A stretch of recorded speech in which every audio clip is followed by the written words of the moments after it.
we're continuing with the turbocharger build. Things are looking pretty good on this end. We still got a little bit of work to do there. Get that all mounted into the intercooler. Now this is our little, and I mean little, T3. I did not know this was little. This is the first turbocharger that I've ever seen in person in real life. It's the first one that I've ever purchased. This, oh yeah, is what we bought to replace that.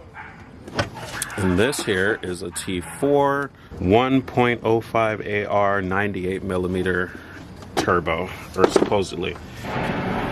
So lucky for us, both our drain and feed lines do match up to this, which means we don't have to do any sorting with that. We do, however, have to get all new adapters and you know, we went from a T3 to a T4 flange, dual scroll, so now we've got to find one of those with V-band adapters.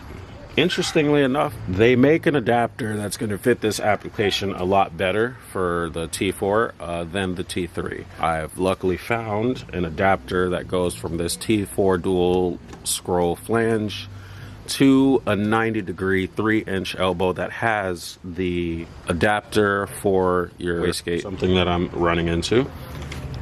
That hole there is not big enough for this outlet on the turbo. Plenty of room for this little tiny one. Not enough room for this outlet here. So what we're gonna have to do is open up this hole, make that bigger. We're also going to need a silicone step down. This is about 3.5 inches on this outlet, and that is 2.5 inches, or we're using 2.5 inch intercooler piping. So we're going to have to do a step down on that. We're talking about these exposed wires here. We got our fuse box right here. The turbo will have a turbo blanket on it. We got some of this stuff, and this is heat shield for your wires.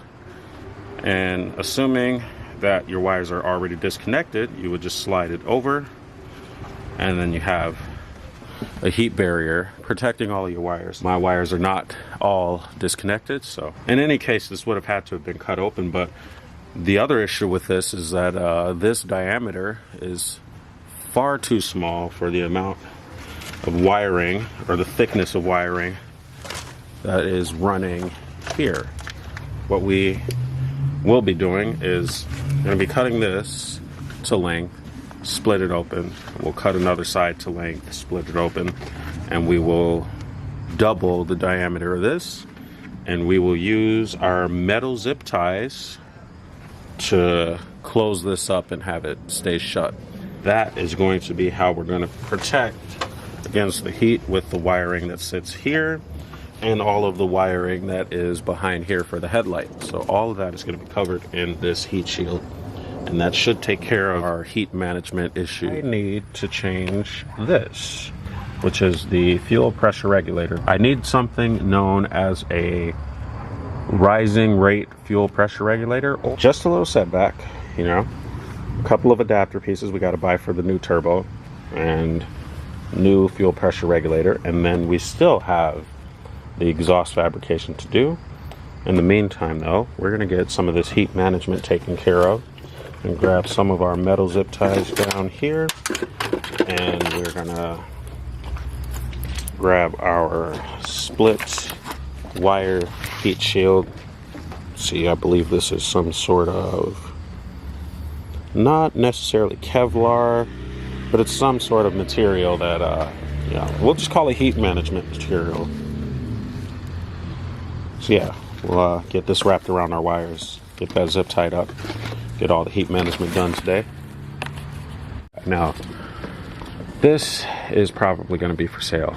I don't know, $50. It's brand new, hasn't been used. I would hate to see this go to waste. I definitely don't want to see the, you know, if it does go to waste, I mean, I guess I could use it as like a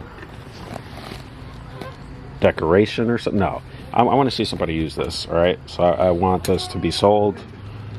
$50. Can keep all the adapter pieces that I bought for it. Make it $60. All right, and that'll take care of this little guy, because I want this to have a new home where somebody's going to take care of it Now this is here to stay. But right now, we got to get this and this out of here so we can start working on our wiring.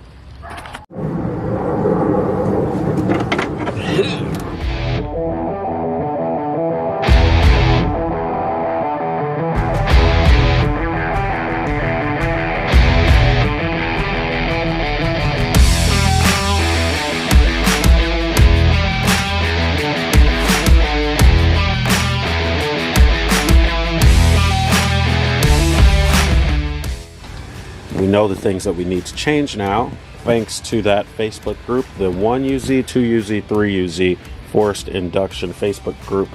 They helped me out a lot with a lot of the information that I needed to know for this build so that I didn't waste more time and money trying.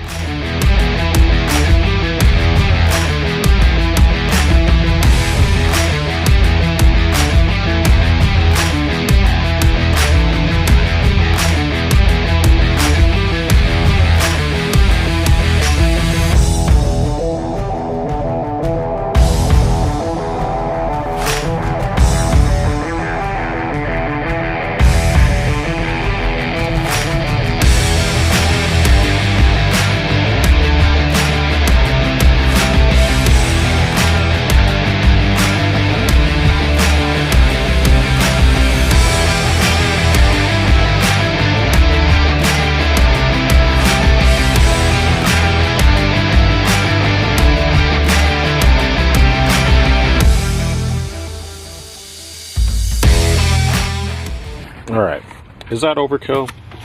Am I being a little too paranoid about the heat? Who knows? We still got a little bit, or well, we're just going to cover this up with aluminum tape and this heat shield material that we've been using. It's going to make a layer, cover all the headlight stuff up.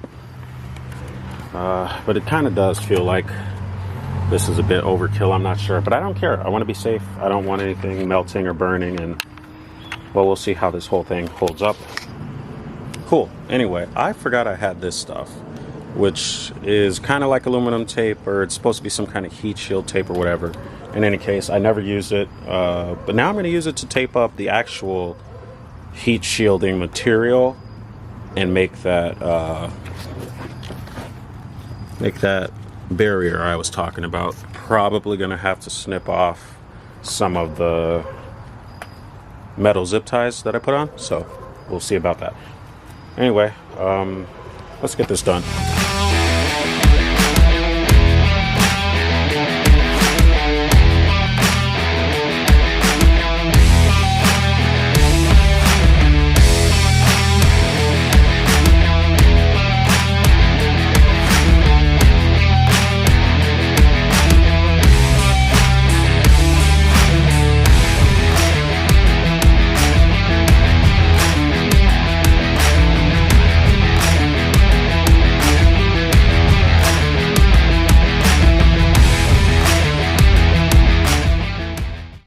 I think that's decent. I think that's good enough for our heat management purposes. And we do have a solution for the wastegate, finally. So everything is coming together. Everything is pretty much going to be done. We still got our fuel pressure regulator to be installed, which is probably also going to be a part of the exhaust fabrication video. That'll be in the next video. Will be fuel, exhaust, and all of the drilling into the turbo and trying to figure out how to mount the turbo. That's all going to be in the next video. So you got two more episodes of this. Two more, and then we'll have a running and driving turbo LS400. Whether it's building boost or not, we need it to be running so that we can get Maxie the help and care that she needs. Figure out if it actually does need a rear main seal, and do all of the engine work that we're going to do to that and start upgrading that.